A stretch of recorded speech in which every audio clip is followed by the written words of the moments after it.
یم عاجز ستا بنده ستا غلام کبریا ستا کرم ستا احسان ما معاف کړي الله.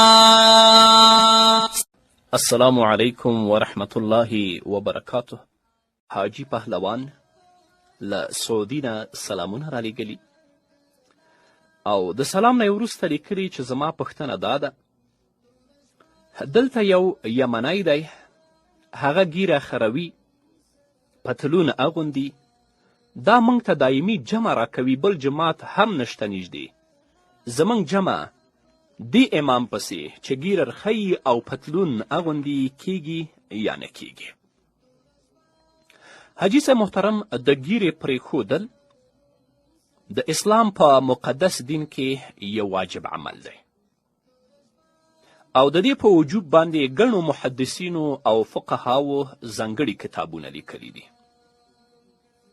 نو داسې امام چې هغه ګیره رخی، دې پسې اقتدا د نورو فساقو او فجارو په حکم کې د راتلو له وجې مکروه تحریمي ده.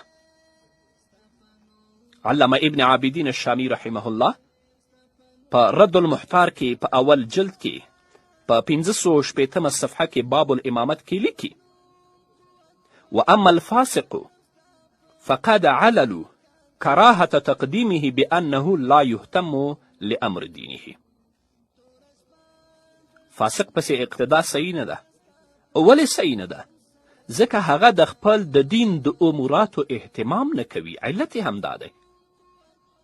یو او بل دا چې وبأن في تقديمه للإمامة تعظيمه وقد وجب عليهم إهانته شرعا. یو فاسق چې ته مخکې کوې د امامت لپاره، تا خو د هغه تعظیم او عزت وکړه، او حال دا چې په دوی باندې د هغه اهانت شرعا واجب دی.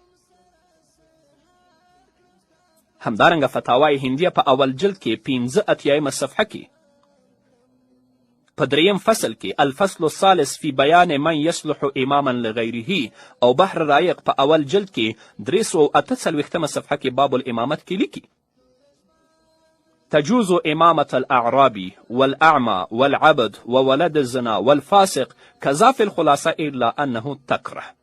هكذا في المتون. د عربي امامت، د لوند امامت، د مرئی امامت، د ولد الزنا امامت، د فاسق امامت جایز دی، لکن دا مکروه دی په کراهیت تحریمي سره. پتلون کې خو باید څه مشکل نه وي د ضرورت په وخت کې. نو بهتره او غوره دا ده چې ستاسو کې یو کس چې په سنتو برابر وي او هغه د مانځه په آدابو او شرایطو او په هر څه باندې پوه وي، هغه د خپل لپاره امام جوړ کړئ او هغه پسې تاسو اقتدا وکړئ.